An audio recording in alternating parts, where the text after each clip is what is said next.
아멘. 오늘 오후에 우리에게 주시는 하나님의 말씀은 시편 23편입니다. 구약성경 818쪽이 되겠습니다. 시편 23편 1절에서 6절까지 말씀 찾으셨습니까? 아멘. 그러면 같이 저와 함께 합독하시겠습니다. 시작. 여호와는 나의 목자시니 내게 부족함이 없으리로다. 그가 나를 푸른 풀밭에 누이시며 쉴만한 물가로 인도하시는도다. 내 영혼을 소생시키시고 자기 이름을 위하여 의의 길로 인도하시는도다. 내가 사망의 음침한 골짜기로 다닐지라도 해를 두려워하지 않을 것은 주께서 나와 함께 하심이라. 주의 지팡이와 막대기가 나를 안위하시나이다. 주께서 내 원수의 목전에서 내게 상을 차려주시고 기름을 내 머리에 부으셨으니 내 잔이 넘치나이다. 내 평생의 선하심과 인자심이 반드시 나를 따르리니 내가 여호와의 집에 영원히 살리로다. 아멘. 오늘 오후에도 주실 하나님의 은혜의 말씀을 사모하십니까? 사모한 영혼 위에 주님이 충만한 은혜로 채워주실 것을 확신합니다. 여러분, 예수님을 믿는다는 것은요, 이게 왜 자꾸 울리죠? 예수님을 믿는다는 것은요, 단지 교회를 다닌다는 것을 의미하지 않습니다. 예수님을 믿는다라는 것은 그분이 누구냐라고 고백하는 거예요. 그분은 누구냐? 그리고 너는 누구냐? 한마디로 그분을 믿음으로 말미암아 하나님과 나와의 어떤 관계가 정립이 되는 것인데 이 관계를 묻고 있는 거예요. 예수님을 믿게 됨으로 말미암아 하나님께서 당신과 저와 여러분들과의 관계를 맺으시는데 그 관계가 여러 가지가 있어요. 그런데 몇 가지만 소개해드리자면 요한복음 1장 12절에 보면 영접하는 자, 곧 그 이름을 믿는 자들에게는 하나님의 뭐가 되는 권세요? 하나님의 자녀가 되는 권세를 주셨으니 예수 그리스도를 믿음으로 말미암아 하나님의 자녀가 되는 특권을 우리에게 주신다 이 말입니다. 그럼으로써 우리가 하나님을 아버지라고 부를 수가 있게 되는 거예요. 그리고 사랑하는 자녀들에게 아낌없이 베푸시는 하나님의 은혜가 내가 믿기로 결단하는 그 순간 내 삶에 하나님께서 은혜로 베풀어 주신다 이 말입니다. 하나님은 아버지시고 우리는 그분의 자녀가 되는 이 관계, 이것이 바로 신앙생활이라 이 말입니다. 신앙생활을 정의하자면 관계라고 볼 수가 있어요. 또 다른 관계가 무엇이냐? 시편 100편 3절에 보면 여호와 하나님이 바로 우리 하나님인 줄 알지어다. 하나님이 그냥 입술로만 하나님 했던 하나님이 내가 하나님을 믿기로 결단하는 순간 하나님이 바로 저와 여러분들의 하나님이 되시는 거예요. 그래서 나의 하나님이 되시는 겁니다. 그런데 그가 우리를 지으신 자시요 우리는 그의 것이니. 무슨 말입니까? 하나님께서 저와 여러분들을 직접 창조하시고 지으셨기 때문에 저와 여러분들은 누구의 것이에요? 하나님의 소유, 하나님의 것이라는 거예요. 그래서 우리는 주님의 것이기 때문에 하나님을 주님이라고 하는 거예요. 주님이라는 건 나의 주님, 나의 주인. 그래서 성경에도 보면 주님이 하나님이라고 하지 않고 이제 내 삶의 주인이 내가 아니라 이제 하나님 당신 것입니다라는 표현이라는 겁니다. 그래서 예수님을 믿기로 결단하는 순간 예수 그리스도가 나의 주님이 되시는 거고 나는 그분의 것이 되는 줄로 믿습니다. 그리고 시편 100편 3절 그 이후에 읽어보시면 우리는 그분의 백성이요 하나님은 우리를 다스리시는 왕, 통치하시는 왕이 되는 거고 우리는 그분의 다스리심을 받는 백성이 되는 거예요. 그리고 우리는 그의 기르시는 양이라 이렇게 표현이 되어 있는데요. 오늘 시편 23편에 나와 있는 양 그리고 목자의 관계가 형성이 되는 것입니다. 하나님은 나의 목자, 그리고 우리는 그분의 기르시는 양. 이것이 주님께서 저와 여러분들에게 그분을 믿음으로 말미암아 주시는 놀라운 은혜의 관계 또 한 가지라고 볼 수가 있는데요. 사무엘상 16장에서 17장에 보면 다윗이 자신이 양을 치는 목동이었다는 것을 그가 여러 구절에서 표현을 하고 있습니다. 양을 치는 목동으로서 다윗이 양에 대한 특징을 너무나도 잘 알고 있었거든요. 양에게 있어서 목자가 얼마나 중요한지, 목자가 얼마나 절대적으로 필요한지 자기의 체험적으로 다윗은 알고 있었기 때문에 이 시편 23편을 통해서 자기는 양이고 하나님께서는 목자가 되심을 표현하지 않을 수 없었던 것입니다. 그의 체험 속에서 나온 신앙 고백 무엇입니까? 여호와는 나의 목자시니 내게 부족함이 없으리로다. 여호와는 나의 목자시니 내게 부족함이 없으리로다. 굉장히 많이 시편 중에서도 굉장히 많이 읽혀지고 고백되어지는 신앙 고백 시라고 볼 수가 있습니다. 이 부족하다는 것은 핫세르라고 하는데요, 부족하다, 모자라다 이런 뜻이 있어요. 그런데 로를 붙이면 제가 부정이라는 낫이라는 뜻이 된다고 하잖아요. 된다고 말씀드렸잖아요. 로 핫세르, 부족함이 없다 이 말이에요. 모자란 것이 없다. 하나님이 나의 목자가 되어주셔서 내 갈 길을 인도해 주시고 나의 모든 부족함을 채워주시니 나는 부족함이 없다. 로 핫세르라고 표현하고 있는 이 다윗의 시편 23편. 스펄전은 이 시편 23편을 시편의 진주라고 표현을 했습니다. 그런데 이 시편 23편이요, 다윗이 사울에게 쫓기고 있을 때 지은 시라는 걸 여러분 알고 계셨나요? 놀랍지 않나요? 사울이 자기를 죽이려고 쫓아오는 과정 가운데 피하면서 지은 시가 바로 이 시였다는 거예요. 목숨의 위협 속에서 그가 불렀던 일명, 오늘의 제목 양의 노래. 이 양의 노래가 어떤 노래인지 오늘 저와 함께 말씀을 묵상해 보시면서 목자 되신 하나님의 놀라운 은혜가 무엇인지 함께 깨닫고 감사하는 시간이 되기를 주님의 이름으로 축복합니다. 그리고 이 다윗이 불렀던 이 양의 노래가 우리의 평생 동안 부르는 매일의 노래가 되기를 주님의 이름으로 축원합니다. 이 다윗이 불렀던 양의 노래의 특징이 있는데요, 목자 되신 하나님, 그리고 그 목자로서 하나님께서 하신 일들을 찬양하는 노래 가사 구구절절이 쓰여 있다는 것을 우리가 살펴볼 수 있습니다. 그것이 무엇인지 우리 함께 세 가지로 저와 함께 살펴보도록 하겠습니다. 첫 번째입니다. 2절과 3절에서 그가 노래하고 있습니다. 그가 나를 푸른 풀밭에 누이시며 쉴 만한 물가로 인도하시는도다. 내 영혼을 소생시키시고 자기 이름을 위하여 어디로요? 의의 길로 인도하시는도다. 첫 번째는요, 2, 3절에 나와 있는데요, 의의 길로 인도하시는 하나님을 노래하고 있습니다. 따라서 해볼까요? 의의 길로 인도하시는 하나님을 노래하고 있다. 네, 여러분, 목자는 무슨 일을 하는지 아십니까? 목자, 로이라고도 하고요, 라라고도 하고 라하라고도 합니다. 목자는 양에게 먹이는 일을 해요. 양을 돌보는 일을 하는 것이 바로 목자가 해야 될 일입니다. 다윗은 이 자신이 스스로 목동이었잖아요. 자신이 경험한 목자로서 양을 어디로 인도해야 되는지를 너무나도 잘 알고 있거든요. 잘 알고 있었거든요. 어디로 인도합니까? 2절에 그가 나를 푸른 풀밭과 쉴 만한 물가로 인도하시는도다. 푸른 풀밭에 가야 먹을 수 있잖아요. 쉴 만한 물가로 가야 목마름도 죽일 수 있고 쉴 수 있잖아요.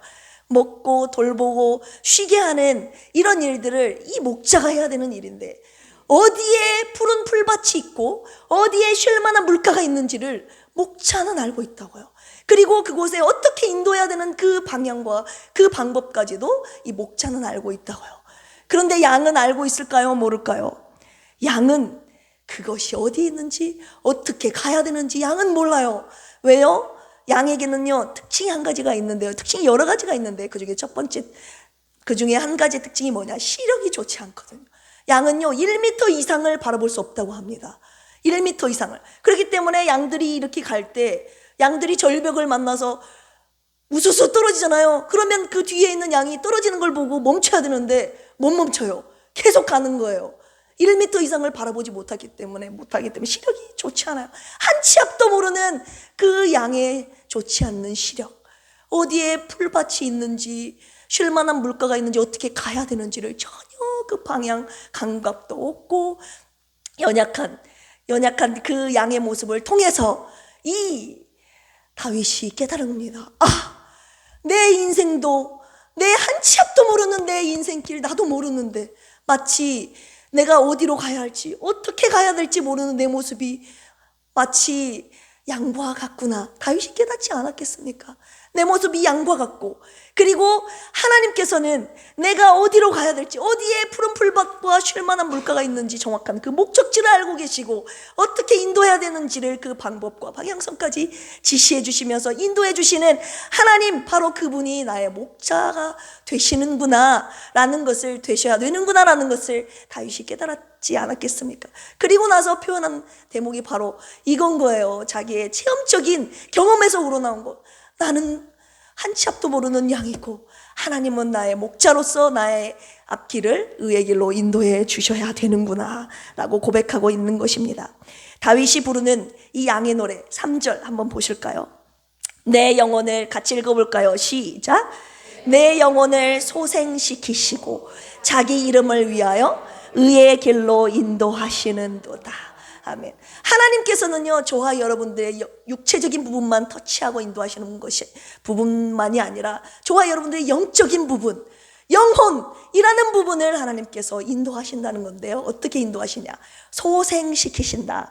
예, 히브리어로 슈브라고 합니다. 많이 들어보셨죠? 돌이키는 것을 말해요. 방향을 완전히 트는 것을 말해요. 회복시키다, 회개하다, 그 다음 돌이키다, 이런 뜻이 여기에 담겨 있어요.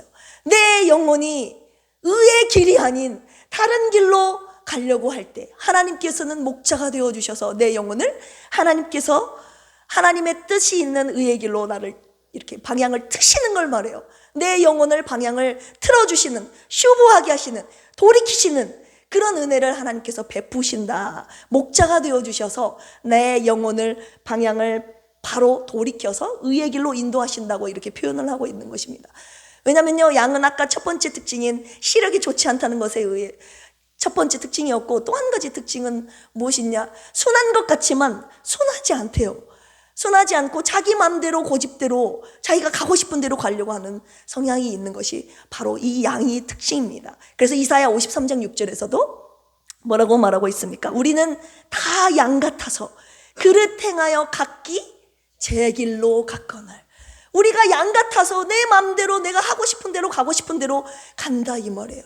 그런데 내가 가고 싶은 방향, 주님이 원하시지 않는, 주님이 가라고 하신 그 길이 아닌 다른 길로 간다 할지라도 하나님께서, 목자 되신 하나님께서 저와 여러분들의 영혼의 방향을 그의 길로, 의의 길로 슈브 돌이키신다는 것이 하나님의 놀라운 은혜 아니겠습니까?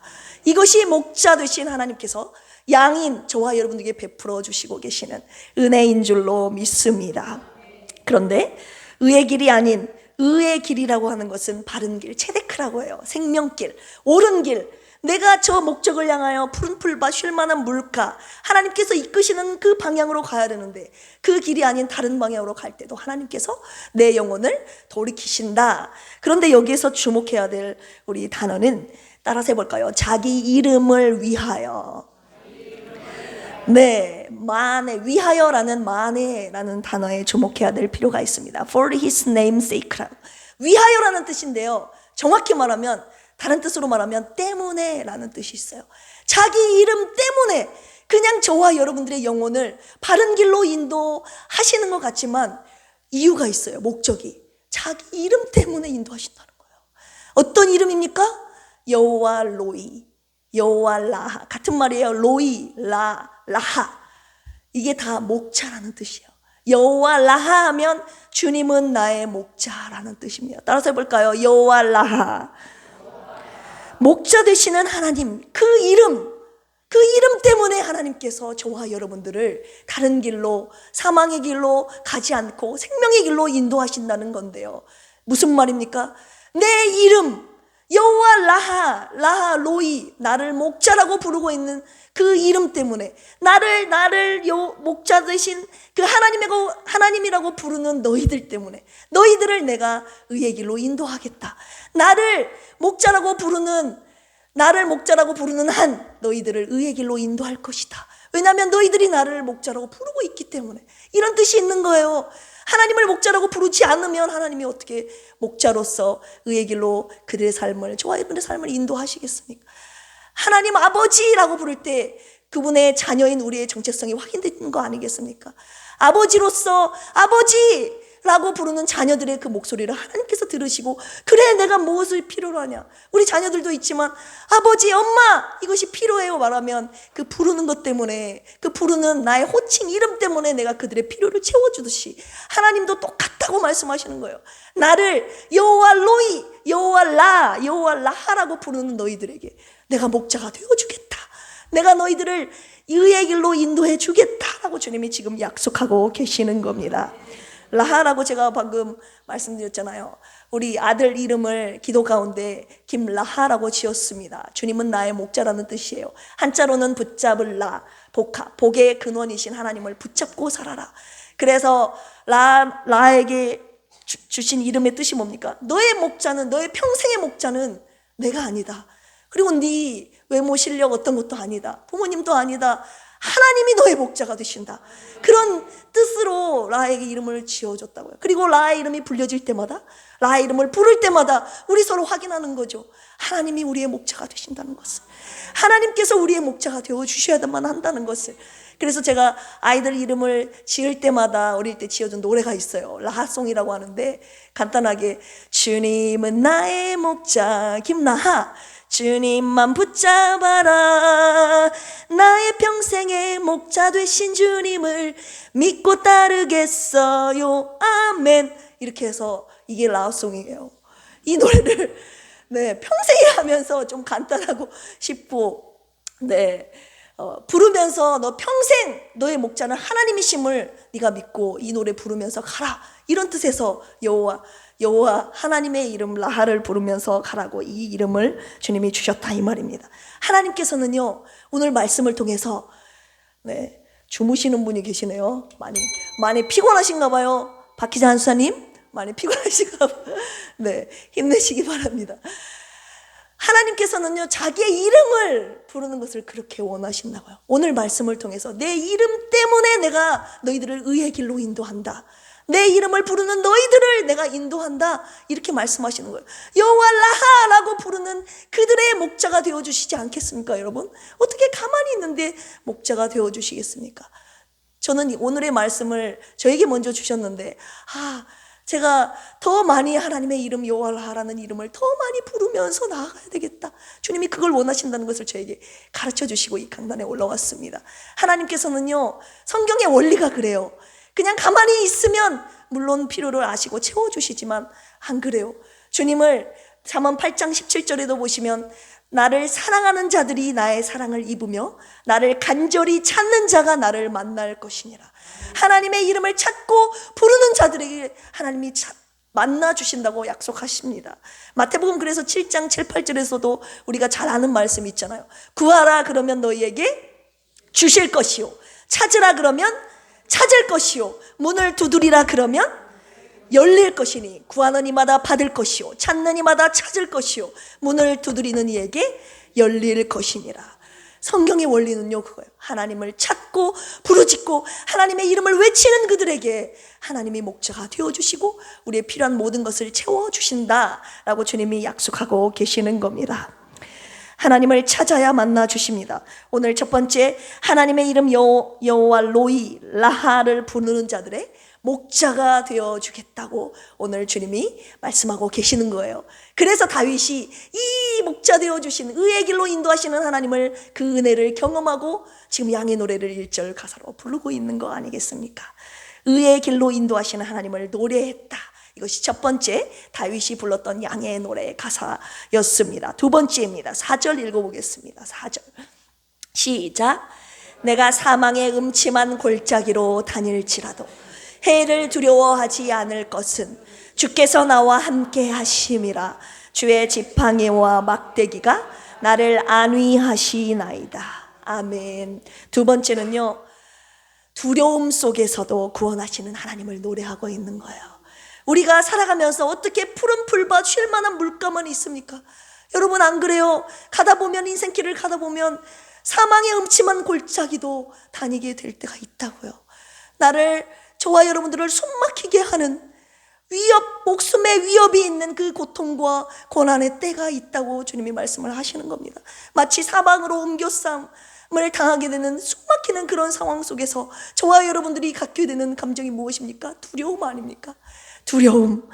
그런데 양도 푸른 초장, 맑은 물가로, 쉴만한 물가로 나아갈 때에 주위에 사자와 이리가 곰이 없겠습니까? 있단 말이에요. 그들이 언제 어느 순간에 와서 그들을 물고 잡아먹힐지 모르는 그런 공포와 두려움이 사망의 음침한 골짜기로 갈 때가 양들에게는 있습니다. 그런데요, 양은요, 자신을 방어할 능력이 없습니다. 하나도. 자신을 지킬 능력이 하나도 없어요. 그냥 고스란히 이리에게 잡아먹혀야 되는 존재가 바로 이 양입니다. 그래서 양들에게 있어서는 절대적으로 목자가 필요한 줄로 믿습니다. 양들에게, 따라서 해봅시다. 양들에게 반드시 목자가 필요하다. 네, 이 부분은 다윗이 자꾸 자기 경험에서 경험에서 나온 이 찬양의 노래의 가사처럼 체험에서 나온 노래의 가사 부분인데요. 사무엘상 17장에 보면 블레셋의 아주 거장인 골리앗 장군이 나타나지 않습니까? 이스라엘을 침공해 들어오죠. 블레셋 장군 골리앗을 선두로 하여. 그래서 누가 나갑니까? 다윗이 나가잖아요. 소년 다윗이었거든요. 소년 다윗이 물맷돌을 가지고 하나님의 이름을 모욕한 너 골리앗 장군, 예수님 하나님의 이름으로 나아가서 물맷돌로 골리앗을 쓰러뜨리고 꺾는 장면이, 승리하는 장면이 사무엘상 17장에 나오지 않습니까? 그때 골리앗 앞에서 자기가 싸우러 나가겠다고 할 때 사울이 말렸잖아요. 너는 못한다고. 저 골리앗이 얼마나 큰 용사인 줄 아냐고. 너 같은 소년은 안 된다고. 그렇게 했을 때 다윗이 믿음으로 이렇게 사울 왕에게 고백하는 장면입니다. 사무엘상 17장 34절에서 35절에 이렇게 고백합니다. 다윗이 사울에게 말하되 주의 종이 아버지의 양을 지킬 때에 사자나 곰이 와서 양떼에서 새끼를 물어가면 내가 따라가서 그것을 치고 그 입에서 새끼를 건져내고 그것이 일어나 나를 해하고자 하면 내가 그 수염을 잡고 그것을 쳐 죽였나이다. 무슨 말입니까? 내가 지키고 있는 양들을 사자나 이리가 와서 물어가면 그냥 내버려두지 않는다 이거예요. 자기가 따라가서 그것을 치고 그 입에서 끝까지 새끼를 건져내고 그것이 일어나 나를 치려고 하면 수염을 잡고 쳐 죽였다는 거예요. 반드시 이리와 사자와 곰에게 먹히게 내버려두지 아니하고 끝까지 가서 그것을 뺏어온다, 구원해낸다라는 것. 이 다윗의 자기 경험에 의해서 하나님은 나를 사망의 음침한 골짜기에 내버려두시지 아니하시고 나를 반드시 구원하실 것이라는 믿음의 노래를 부르고 있는 것 아니겠습니까? 목자는 반드시 양을 건져낸다라는 그 구원의 확신이 경험에서 나온 것입니다. 왜요? 다윗은 참 목자였거든요. 참 목자가 아닌 요한복음 10장에 보면 사꾼은 어떻게 합니까?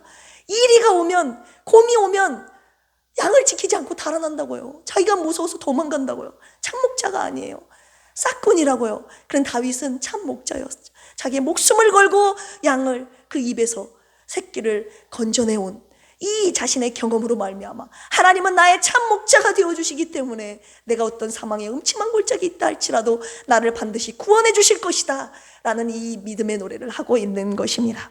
제가 예전에 파키스탄에서 목동을 뽑는 이야기 한번 드린 적이 있어요. 파키스탄에서는 가정별로 양을 치지 아니하고 마을 단위로 모아서 각 가정별로 맡겨서 목동에게 맡겨서 목동에게 양을 맡겨서 양을 치게 했습니다. 다스리게 했다고요. 돌보게 했다고요. 그런데 매년마다 이 누구를 목동으로 뽑아야 될 것인가 1년에 한 번씩 목동 콘테스트가 열린다고요. 그런데요, 목동 콘테스트가 이상하게 열립니다. 위통을 벗깁니다. 위통을 벗겨서 무엇을 확인하려고 합니까? 막 힘을 보고 근육을 보려고 하는 것이 아니에요. 이 몸에 난 흔적, 상처를 본다고요. 이 상처 어떤 상처입니까? 일이나 곰이나 사자, 핥힌 자국, 발톱 자국, 그리고 이빨 자국. 왜요?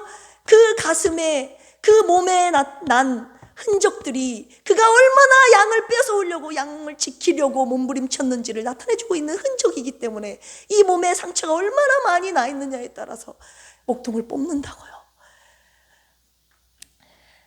이 사람은 반드시 내 양을 지킨다라는 믿음에서 위통을 벗겨서 그 흔적을 보고 뽑는다는 거 제가 말씀드린 적이 있습니다. 다윗이 오늘 4절에서 뭐라고 표현하고 있습니까? 내가 사망의 음침한 골짜기로 다닐지라도 해를 두려워하지 않을 것은, 내가 어떠한 해 공격을 당할 것도 나는 두려워하지 않는다. 왜요? 두 가지 이유 때문입니다. 첫 번째는요, 주께서 나와 함께 하심이라. 아멘. 임마누엘이라는 이 확신 때문입니다. 하나님이 나와 함께 하시기 때문이라는 이 믿음의 고백. 그리고 두 번째는요, 주의 지팡이와 막대기가 나를 안위하시나이다. 이 지팡이와 막대기는요, 양들을 인도하고 맹수의 공격을 막아내는 목자의 장비 아닙니까?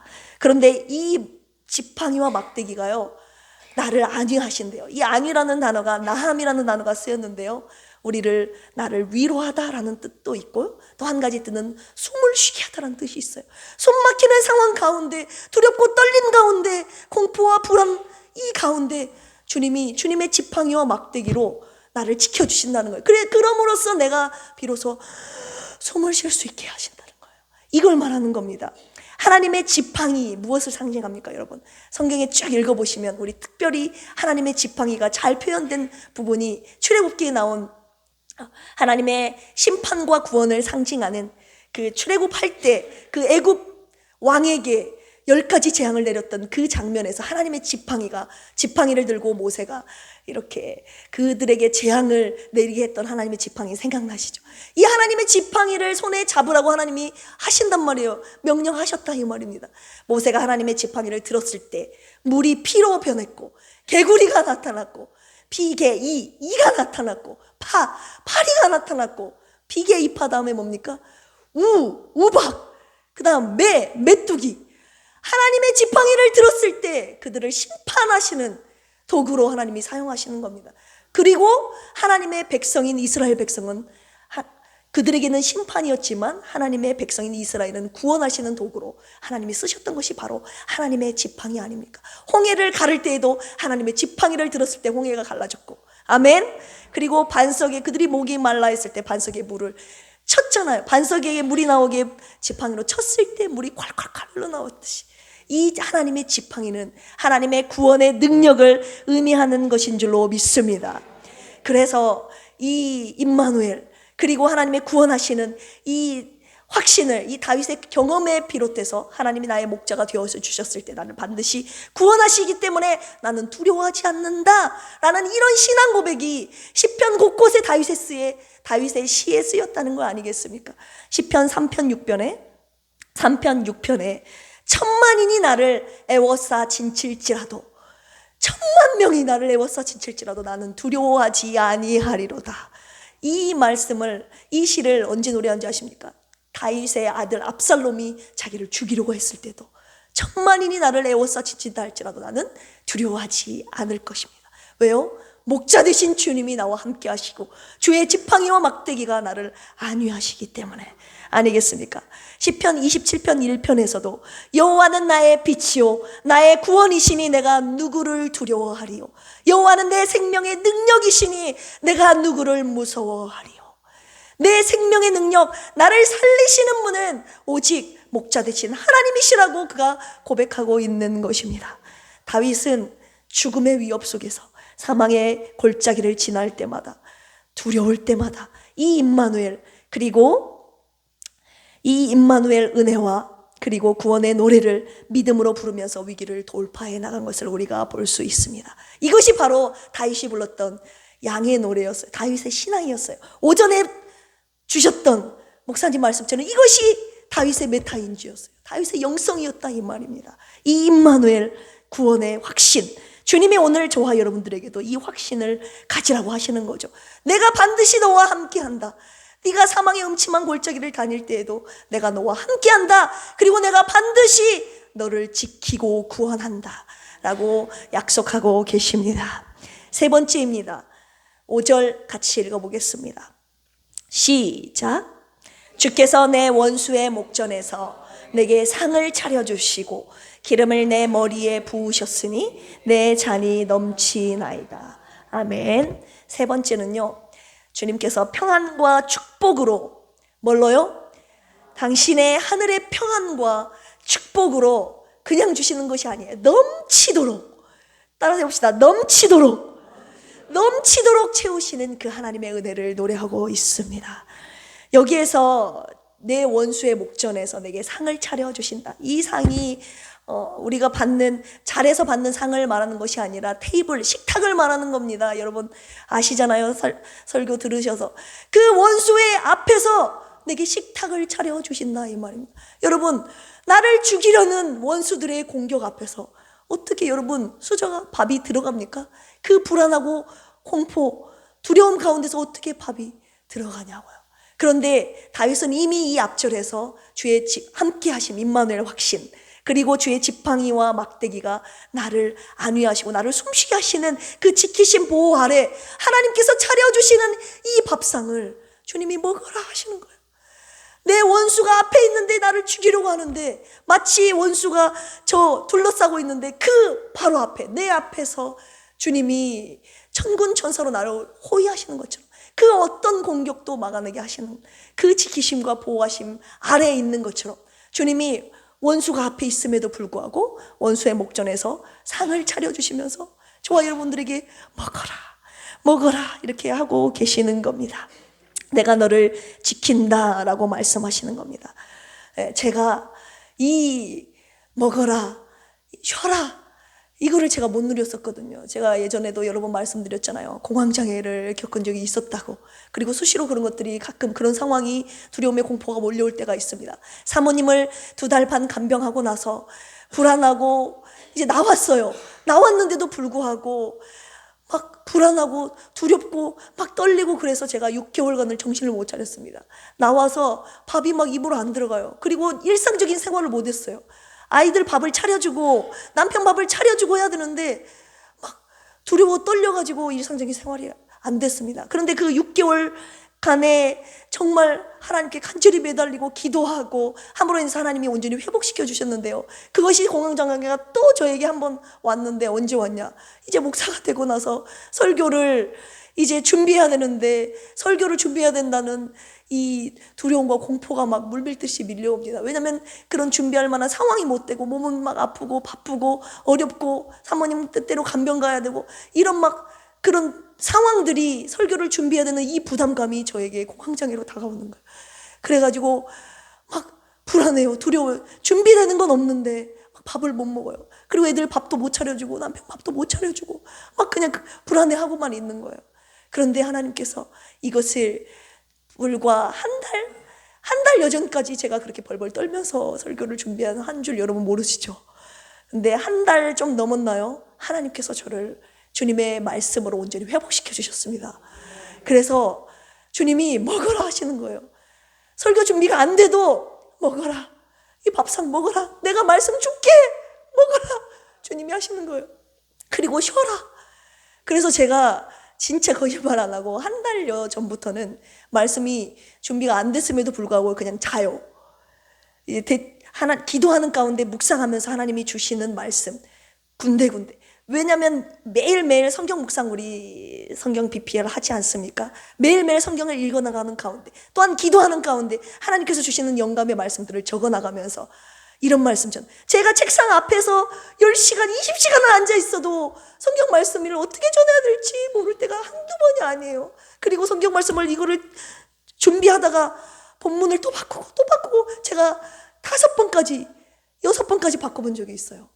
그런데 제가 책상 앞에서 설교 말씀을 준비하려고 할 때 주시는 것보다 하나님이 기도하면서 말씀 가운데 영감으로 한 번 주시는 것이 훨씬 더 시간적으로나 영감 있는 거나 은혜로운 설교 비교가 안 되더라고요.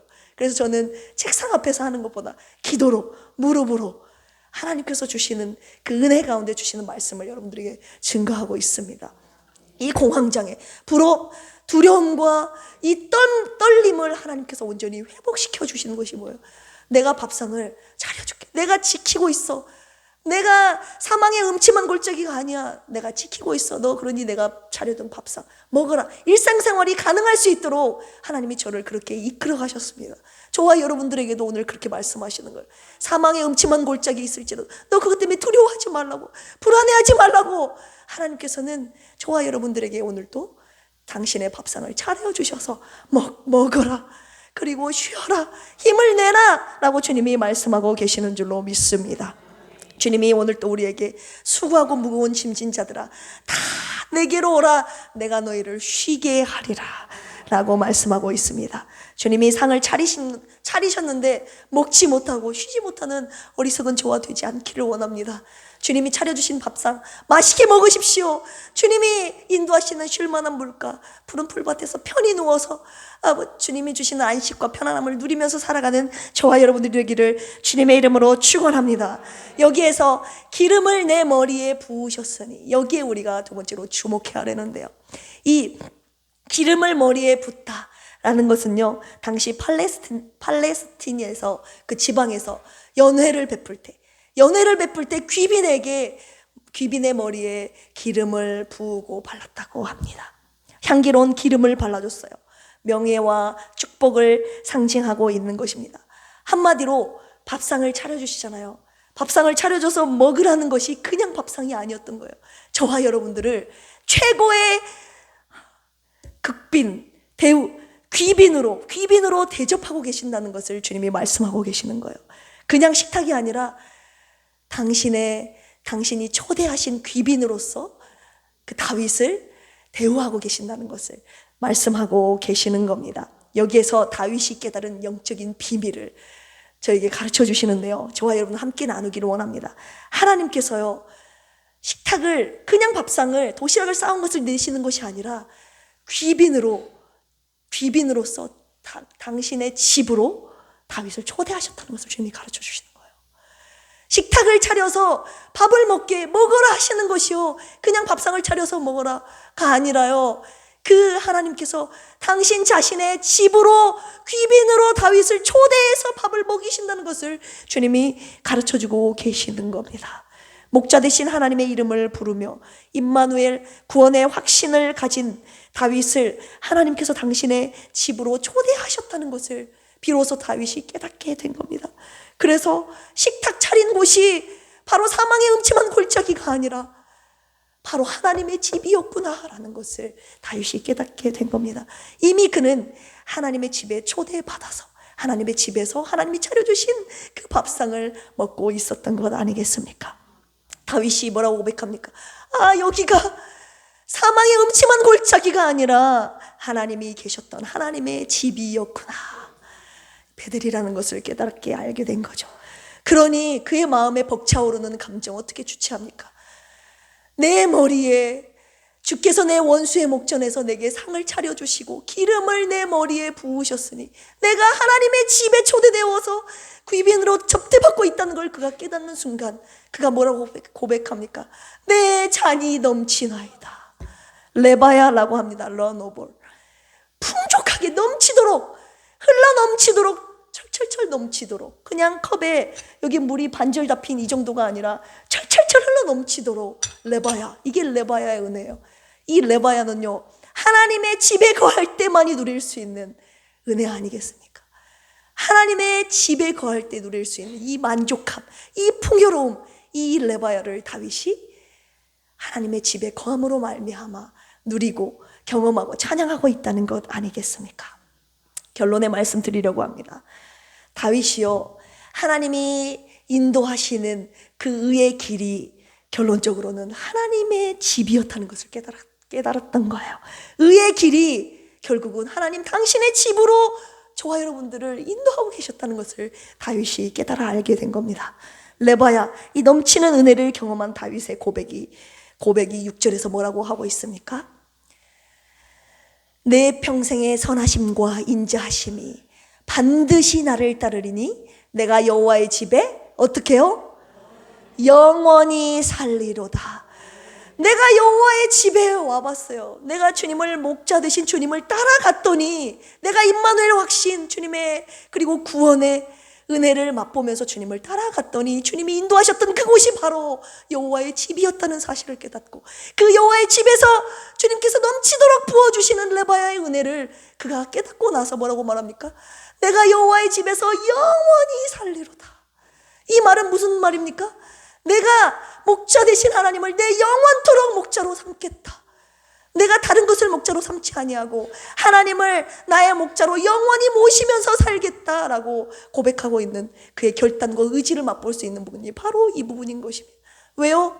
하나님을 목자로 삼는 자를, 하나님께서 하나님을 목자로 따르고 삼고 따라가는 그 자에게 하나님께서 당신의 집으로 인도하신다는 사실을 다윗은 깨달았기 때문에, 경험했기 때문에 그가 경험한 이 은혜를 지금 결단하며 의지적으로 노래하고 있는 것 아니겠습니까? 이 하나님께서요, 다윗뿐만이 아니라 이 다윗이 부른 양의 노래를 통해서 저와 여러분들 오늘 초대하고 계십니다. 너희들도 내 집으로 와라. 나를 목자로 삼아라. 그러면 부족함이 없을 것이다.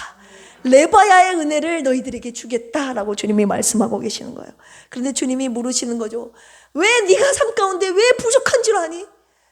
왜 벌벌 떨면서 두려움 속에서 살아가는 줄 아니? 그것은 바로 나를 목자로 삼지 않았기 때문이라고 주님이 말씀하시는 거예요. 무엇을 목자로 삼습니까, 여러분? 돈을 목자로 삼잖아요. 돈이 나를 마치 내 미래를, 인생을 책임져 줄 것처럼 살지 않습니까? 사람을 의지하잖아요. 사람을 목자로 삼고 가잖아요. 때때로는 자녀를, 부모님을, 그리고 내 직장을, 잘난 직장을, 내 학업을, 그리고 내가 쫓아가는 내 특기, 쾌락, 욕심, 그리고 내 꿈, 그리고 결론적으로는 주님이 뭐라고 하세요? 네 자신이 네 삶의 목자가 되어 살아가지 않느냐? 내가 아닌 그런 것들을 목자로 삼고 살아가는 한 너는 늘 부족할 것이다. 주님이 그렇게 말씀하시는 거예요. 오직 나를 목자로 삼아 따라갈 때에, 내 집에 거할 때에 네가 레바의 풍족한 은혜를 누릴 수 있을 거라고 주님이 그렇게 말씀하고 계시는 겁니다. 늘 부족하고 두려움 가운데 있는 우리를 지금 하나님께서 저와 여러분들은 하나님의 당신의 집으로 초대하고 계시는 겁니다. 하나님께서요, 마지막입니다. 하나님의 약속 두 가지를 오늘 6절에서 하고 계시는데요. 나를 목자로 삼는 자, 그리고 내 집에 거하는 자에게 내가 두 가지를 줄 텐데, 레바야, 풍성하게 내가 줄 텐데 그것이 뭔 줄 아니? 말씀하시는 겁니다. 내 평생에, 같이 읽어볼까요? 시작.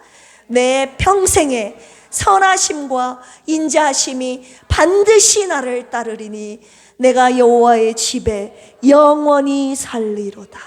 아멘. 나를 목자로 삼는 한, 네가 나의 집에 거하는 한 반드시 내가 너에게 이 두 가지를, 너 평생에 영원토록, 여기에서 따르리니라는 것, 나마프라는 단어인데요, 추적하다라는 뜻이 있어요. 뒤쫓아 나와 함께 늘 따라다니게 주님이 하신다고 지금 두 가지를 약속하고 계시는데요. 그것이 무엇이냐? 선하심과 인자하심입니다. 따라서 해보겠습니다. 선하심, 인자하심. 선하다는 것은 우리 계속 들었잖아요. 토부, 가장 좋은 것으로 주님이 주신다는 거예요. 비록 내가 다른 길로 간다 할지라도 하나님께서 방금 좀 전에 기도해 주셨듯이 합력해서 선을 이루시는 거예요. 그 나의 실수와 잘못까지도 하나님께서 온전히 선으로 바꿔버리시는 능력이 하나님께 있다는 거, 우리 창세기 요셉을 통해서 선으로 바꾸시는 이야기 우리 잘 알고 있지 않습니까? 그리고 여러분들의 삶 가운데서도 내가 실수하고 잘못한 그런 잘못된 길로 갔지만 하나님께서는 언제나 돌이키셔서 그것을 선으로 바꾸시는 이야기들이 이 성경 전체의 믿음의 선배들의 이야기이자 저와 여러분들의 삶의 이야기 아닙니까? 하나님께서 저와 여러분들의 삶 가운데 그분의 선하심을 반드시 내가 선하신 뜻대로 너를 인도할 것이다 라고 주님이 약속하고 계시는 겁니다. 반드시 내가 너를 통해 선을 이룬다 라고 첫 번째 약속하고 계시고, 두 번째 인자하심, 헤세드라고 합니다. 저와 여러분들을 향하신 그분의 사랑이 끝까지 포기하지 않는 사랑이라고 말씀하시는, 마치 다윗이 끝까지 찾아가서 양을 그 일의 입에 물린 그것에서 뺏어온 그것처럼 자기의 목숨까지도 아까워하지 않는 그 사랑으로 저와 여러분들을 끝까지 구원하시고 지키신다고 주님이 약속하고 계시는 거예요. 그래서 예수 그리스도께서 자기의 몸을 십자가에 달려 죽으시면서까지 저와 여러분들을 살리시지 않았습니까? 왜 그런지 아세요? 그분은 선한 목자이시기 때문에요. 그분은 참 목자이시기 때문에 저와 여러분들을 끝까지 포기하지 않고 살리시겠다고 주님이 오늘 저와 여러분들에게 약속하고 계시는 겁니다. 이 두 가지, 오늘 누가 이 축복의 약속을 누리면서 살겠습니까? 영원히 하나님을 목자로 삼아 그리고 영원히 하나님의 집에 거함으로, 그리고 하나님께서 약속하신 이 두 가지의 축복, 선하심과 인자하심이 반드시 나를 영원토록 따르리니, 나에게 주시겠다고 하신 이 두 가지의 약속을 누가 누리면서 사시겠습니까?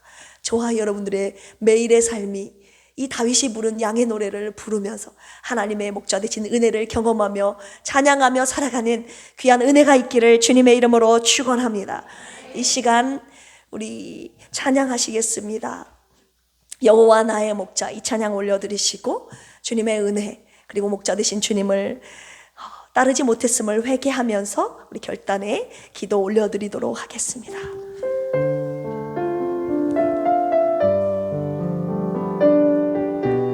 여호와 나의 목자, 여호와 나의 목자, 내게 부족 없네. 푸른 초장 위에 나의 몸 누이시네. 선한 목자, 오 나의 목자여, 생수가 넘치는 곳 나를 다시 내 영혼 소생하며 자기를 위해 의의 길 인도하니, 몰짝이 두려움 없네. 선한 목자, 오 나의 목자여, 생수가 넘치는 곳 나를, 우리 디코드로 올립니다. 주님의 지팡이가 안위하네. 나를 주께서 원수 앞에 상으로 베푸시네. 선한 목자, 오 나의 목자여, 생수가 넘치는 곳 나를 다시 내 기름을 머리 위에 바르시는 주님, 평생의 선하심과 인자함 따르리니. 선한 목자, 오 나의 목자여, 생수가 넘치는 곳 날 인도. 선한 목자여, 선한 목자, 오 나의 목자여, 생수가 넘치는 곳 날 인도하시네. 이 시간 함께 기도하실 때 주님을 목자로 삼고 가는 양들에게는 부족함이 없습니다. 그런데 왜 나는 계속 부족한 걸까요? 왜, 무엇이 부족합니까 여러분? 나는 양이 아니었거나 하나님이 나의 목자가 아니었기 때문이 아닙니까? 왜 나는 사망의 음침한 골짜기로 계속 지나가는 것 같이 숨막히고 두려운 상황 속에서 하나님 어디로 어떻게 가야 할지 전혀 모르겠습니다. 혹시 이 가운데 부족함을 느끼시는 분, 두려움 가운데 매일을 숨막히는 상황 가운데 살고 계시는 분 계십니까? 오늘 주님께서 저와 여러분들에게 말씀하고 계십니다. 나의 이름을 불러라. 여호와라, 주님은 나의 목자 목자라고, 내가 너의 목자가 되어달라고 나의 이름을 부르라고 주님이 말씀하고 계십니다. 나를 목자로 부르는 한 내가 너의 삶을 나의 집으로 의의 길로 인도할 것이라고 주님이 약속하고 계십니다. 너의 부족함 내가 채워줄 것이라고. 너 두려움, 내가 너와 함께 있다. 내 지팡이와 막대기가 너를 안위한다. 너를 지킨다. 내가 반드시 너를 구원할 것이다 라고 주님이 약속하고 계십니다. 이 시간 하나님 아버지께 주님께서 저와 여러분들을 목자로 부르셔서 당신의 집으로 초대하고 계시는데, 지금까지 주님이 아닌 다른 것을 목자로 삼았던 것을 이 시간 주님 앞에 회개합시다. 하나님이 아닌 내 자신이 목자가 되어 살았습니다. 세상 사람들처럼 돈을 바라보면서, 세상을 바라보면서 세상 사람이 가는 넓은 길로 갔습니다. 주님 용서하여 주시옵소서. 내 삶의 평생에 사는 동안 이 다윗이 부른 양의 노래가 내가 불러야 할 노래가 되게 하여 주시옵소서 라고 주님의 이름을 부르면서 이 시간 주여 삼창하시고 기도합니다. 주여, 주여,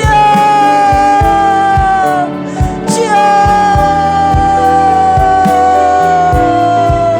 하나님 아버지, 제가 내 삶의 목자로서 살아갔습니다. 하나님, 나는 한치 앞을 도 모르는 양이었고, 아버지 사망한 음침한 골짜기에서 아버지 하나님, 그 내 몸 하나도 방어할 수 없는, 지킬 수 없는 아버지 연약한 나였고, 내 갈 길로 내 맘대로 살았던 양이었음을, 고집쟁이 양이었음을 하나님 아버지, 오늘 진정한 목자는 바로 나라고 말씀하시면서 나의 이름을 불러라, 나를 목자로 삼고 따르라고 오늘 저희들에게 말씀하고 계십니다. 여호와 알라, 주님을 나의 목자로 삼고 가겠나이다. 내가 다른 것을 목자로 삼고 나갔던 것, 내가 따라갔던 것 주님 다 내려놓겠습니다. 주님, 내 영혼을 소생시켜 주시옵소서. 우리가 잘못된 방향으로 가고 있었다면 이 시간 예배를 통해서, 오늘 이 말씀을 통해서 우리의 방향을 아버지 주님께로 향하게 하여 주시옵소서. 주님 의의 길로 강하게 하여 주시고 주님의 집으로 향하게 하여 주시옵소서. 진정으로 우리 삶과 우리 영혼과 육체에 만족함을 주시는, 내와의 은혜를 주시는 분이 목자 되신 하나님이신 줄로 알고 이 시간 주님만 따라가는 우리 필그림 가족들이 되기를 원합니다. 주님, 이 시간에 우리 필그림 가족들을 주님의 집으로 초대하고 계십니다. 아버지 하나님, 우리 성도들 아버지 은혜를 누리기를 원하셔서 오늘의 말씀을 주신 줄로 아오니, 목자 되신 주님을 따라갈 때에 주님께서 주시는 놀라운 축복, 선하심과 인자심이 평생토록 영원토록 우리를 따르시고 우리를 따라가시고 우리와 함께 하실 줄로 믿사오니, 주님의 축복의 약속을 받고 누리며 살아가는 우리 모두가 되게 하여 주시옵소서. 두 번째로 기도할 제목은요, 이 다윗이 부른 이 양의 노래가요, 저와 여러분들의 개인의 노래만 되기를 주님이 원치 않아 하시더라고요. 나는 양의 노래가 아니라 양들의 노래가 되기를 원한다. 양떼들의, 이건 무엇입니까? 저와 여러분의 공동체를 말씀하시는 거예요. 우리 필그림 교회의 목자가 되어주시겠다고 주님이 말씀하고 계시는 겁니다. 그런데 단지 저와 여러분들의 목자만이 아니라 주님께서 더 큰 당신의 소원, 당신의 꿈을 말씀하시는데요, 우리가 6월 2일 날 있을 새생명 축제, 저와 여러분들 지금 주님을 목자로 삼지 않고 주님을 모르고 살아가는, 사랑하는 내 가족, 내 남편, 내 아내, 내 자녀들, 내 부모님, 내 사랑하는 내 가족과 이웃 친지들, 그들도 이 노래를 부르기를 원한다. 그들도 내 앞으로 와서 내가 주는 푸른 풀밭 쉴만한 물가, 그리고 레바야의 은혜, 선함과 인자함, 그 사랑을 그들에게도 주기를 원하시는 그 하나님의 간절한 마음을 이 시간 저와 여러분들을 깨달아 알게 해주시기를 원합니다. 하나님, 이 시간 기도하실 때 내가 나의 목자도 되어주셔야 되겠지만 우리 필그림 교회 전체의 공동체 양떼들의 목자도 되어주셔야 되고, 아직 이 자리에 함께하지 못한 구원받아야 할 목자로 삼아야 될 내 가족과 이웃 친지들을 위해서 이 시간 주님께서 기도하라고 하십니다. 저와 여러분들이 기도하면 하나님이 그 길을 친히 지도하시고 인도하시겠다고 말씀하여 주시고 계십니다. 목자 되신 주님의 이름을 부르며 구원받아야 할 영혼들을 놓고 이 시간 함께 주여 삼창하시고 기도합니다. 주여,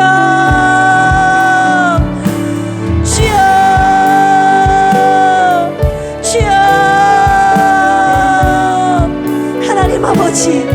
오로지 나만 이 양의 노래를 부르는 것이 아니라 다윗이 불렀던 이 양의 노래가 다윗만 부른 노래가 아니라 오늘 나의 노래가 되기를 원하고 오늘 나의 가정의 노래가 되기를 원하고 오늘 우리 필그림 교회가 부르는 노래가 되기를 원하고 또한 앞으로 구원받아야 될 사랑하는 내 가족과 이웃 친구 친족들의 노래가 되기를 주님이 원하신다고 말씀하여 주셨습니다. 하나님, 그럼으로써 당신의 집이 이런 양들로 풍성해지기를 주님이 원하신다고 말씀해 주셨습니다. 아버지 하나님, 주님께서 주시는 목자로서 주시는 은혜들을 우리가 받고 누리는 뿐만이 아니라 아버지께서 원하시는 구원받아야 당신의 선하심과 인자하심을 누려야 할 아버지 고통받고 아버지 길이라 방황하는 모든 양들을 주님의 전으로 주님의 집으로 인도하여 주시옵소서. 사랑하는 내 가족과 이웃들을 위해서 기도합니다. 그들의 목자가 되어 주시옵소서. 그들의 삶을 책임져 주시옵소서. 그리하여서 하나님, 당신의 집이 구원받은 양떼들로 가득 채우고도 넘칠 수 있도록 주여 도와주시옵소서.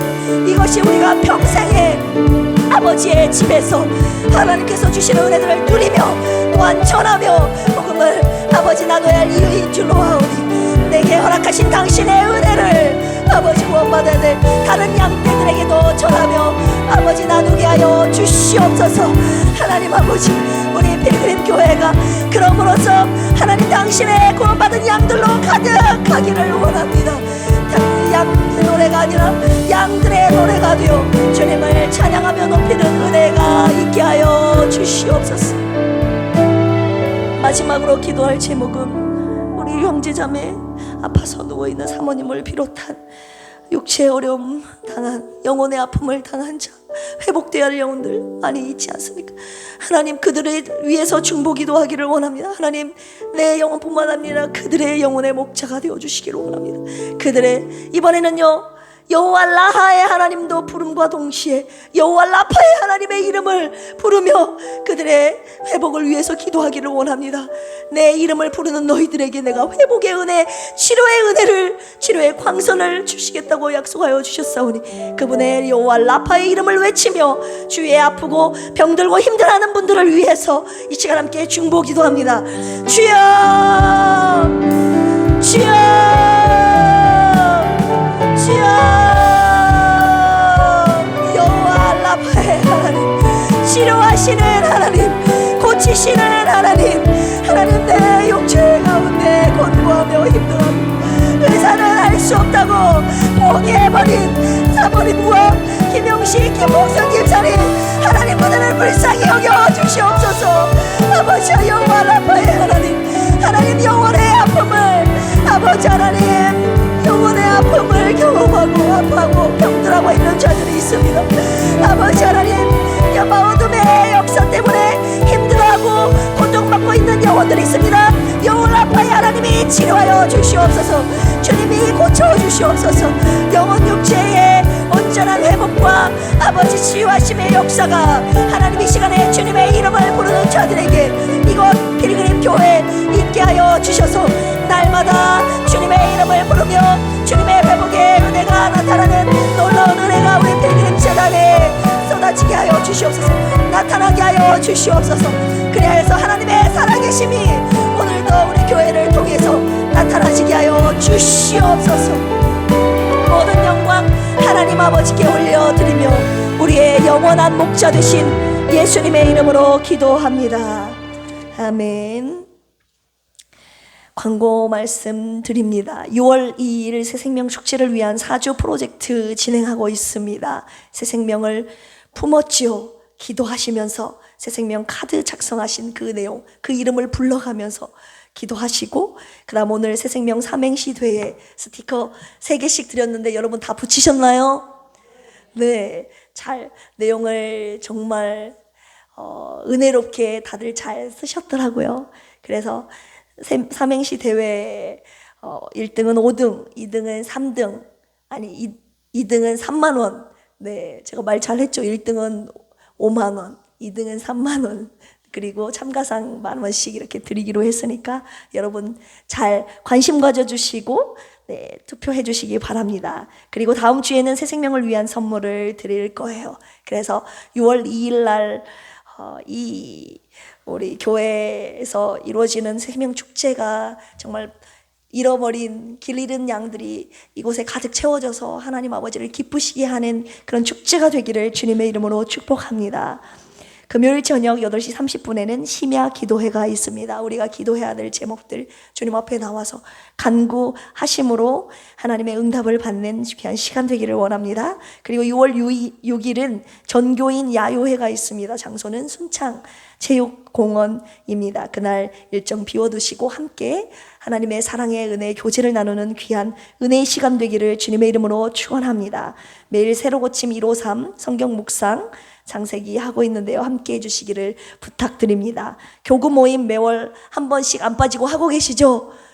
네, 주님의 사랑으로 하나 되고 말씀을 나누고 교제하고 함께 중보 기도하는 그런 하나된 교구가 되기를 원합니다. 그리고 사모님을 비롯해서 환우들을 위한 중보 기도 계속 해주시기를 부탁드립니다.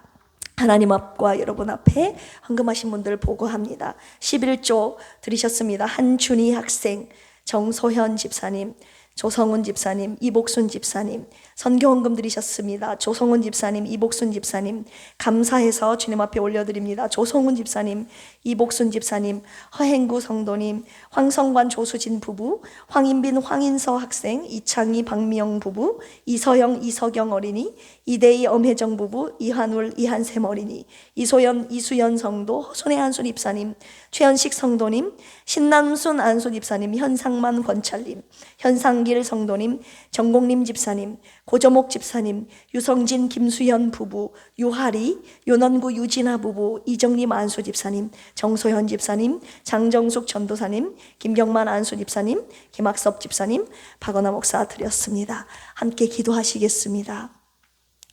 하나님 아버지, 목자 되신 주님의 은혜에 감사하여 주님 앞에 귀한 예물 올려드렸습니다. 하나님께 받은 은혜에 감사하며 올려드린 예물이 하나님의 나라 주님의 집에 거하는 양들을 하나님 주님 앞으로 돌아오게 하는 이 구원과 선교 사역에 아름답게 쓰일 수 있도록 주여 도와주시옵소서.